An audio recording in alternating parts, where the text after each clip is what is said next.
a local radio station like 93.3 FM or something like that, who has been covering, who covered you a couple, yesterday. And the gentleman, both of the people that were speaking about you, they did a fantastic job. And the radio host said that you're in jail. Basically, what he said was he uses his cell phone a lot. Okay, he has like now the cell phones you can have like unlimited data, like call, text, internet, all that stuff. So it's like unlimited. You can use it, and he uses it all the time. He uses it so much so that he's in the top 4%. He's in the top 4% of people that actually use the cell phone satellites constantly.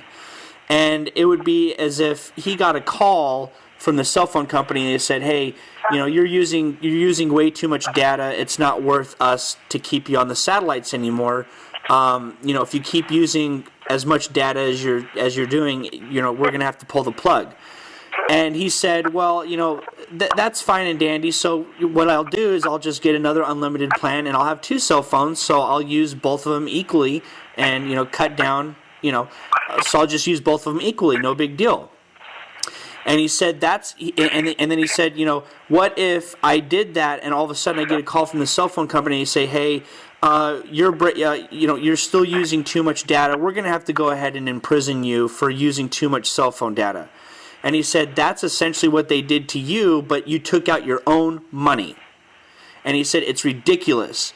And he said, that's what they did to you for taking out your own money, to where, the IRS had a certain cap on how much money you're allowed to take out, but you were making so much money and your ministry was doing so well and you're spreading the gospel so well that that your ministry, because the IRS has a cap, had to take out funds that were less than $10,000 twice a month because of their stupid rule.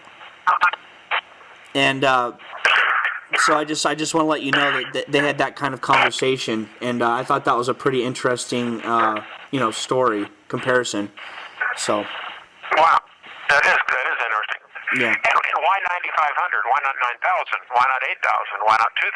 Why not $1? Yeah. If the law says over 10,000 and they now call it under 10,000, well, how about a penny? Mm-hmm. This is the nose of the camel in the tent in the old parable, Anyway, so yeah, this is definitely a time people have got to do something. We got to stop this right here, right now.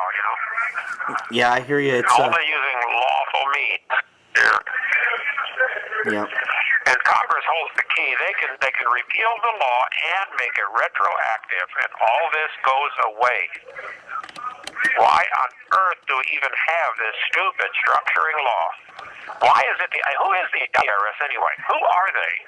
And why is it their business what you do with your money in your bank? Yeah. Why is the IRS involved in the drug war? The purpose is, suppose the cover story is they're going to check for drug dealers depositing money. Well, that's not the IRS's job. Isn't that somebody else's job in the government? Right. Isn't that law enforcement? Isn't that like, a different cat? Yeah, I mean, is the IRS involved in law enforcement? A private corporation founded in 1933. When did they become law enforcement? Right. Speaking of the IRS becoming the police task force now, there is a new article that came out 3 days ago. The IRS just came out, what's today? 2 days ago, they just came out, and they said that the IRS now wants to police... You have 60 seconds remaining. The IRS now wants to police nonprofits. That includes churches. If anybody were to talk about politics, the IRS, their police task force, would take care of that organization if they talk about politics. Let me call you right back and discuss that. Okay. All right. Yes, sir, brother. You said the IRS is now going to track churches that are getting involved in politics or something? Yep.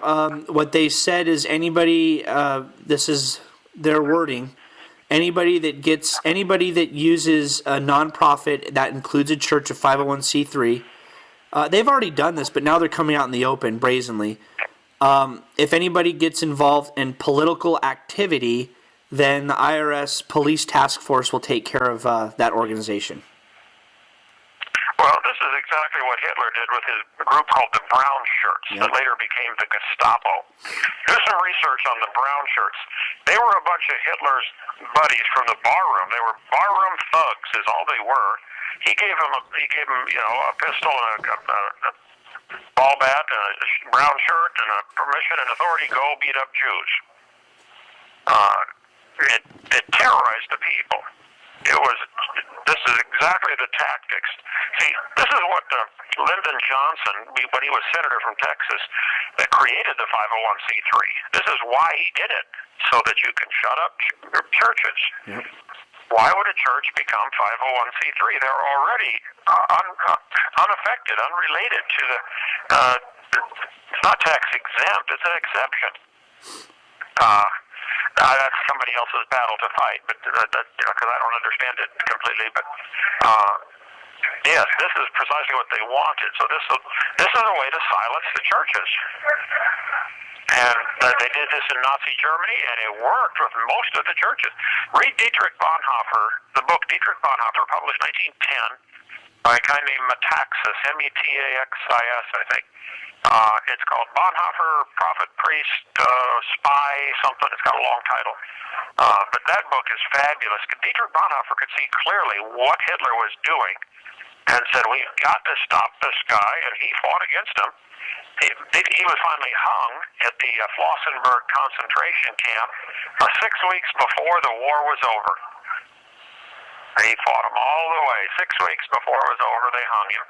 I was there at the Flossenburg camp, what's left of it, where they hung Bonhoeffer. There's a little marker there.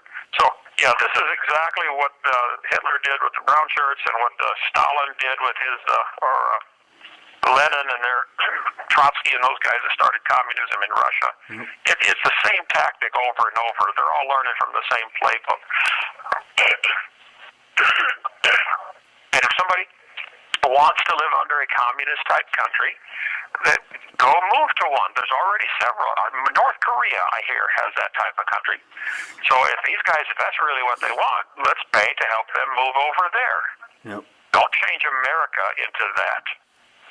But Americans are too busy worried about who's winning the stupid ball or whatever, and they're not realizing this is your kids and grandkids. It's going to affect them. You better put a stop to this while we have the freedom to do this. This has got to be exposed. The thing evil people always fear the most is exposure. In 2 Kings chapter 6, there's an amazing story where the prophet of God was told by the Lord what the enemy king was doing. And he reported it to the king of Israel, and they stopped the battle. They avoided the fight because of the constant exposure of the enemy's plans. I think the enemy plans... This call is from the Santa Rosa County Sheriff's Office. The enemy plans, in this case, my case, need to be completely exposed. Here's what they're doing, and here's why. You might want to get a hold of... whoever has done research on the history behind all this, there's other people, it's off my radar, of what's going on, the real purpose of this. There's plenty of people. That's their whole ministry, is covering the history of America and how their people have always wanted to try to corrupt us with destroying the currency and destroying our country. And I understand, and that's not my real main battle, but I do have kids and grandkids, and I do have a great interest in this. And I love the Lord. I love my country. I love the founding documents. I think we had a great job. And all through the Bible, the people of Israel got away from the law of the Lord, and the prophets would try to call them back. Hey, guys, say, no, this is what God said. Let's do it. Sometimes they listened to the prophet, and sometimes they killed the prophet. Well, all I'm trying to do is say, look, we better get back to God's word first, and then look at what our founders of this country did and get back to those documents, expose those that are doing this evil, and stop them in any lawful way while we can. That's what we've got to do. Okay, so, yes, do some study on that. The brown shirts becoming the Gestapo, and they just simply didn't care what the law was. Hitler was the law in their mind.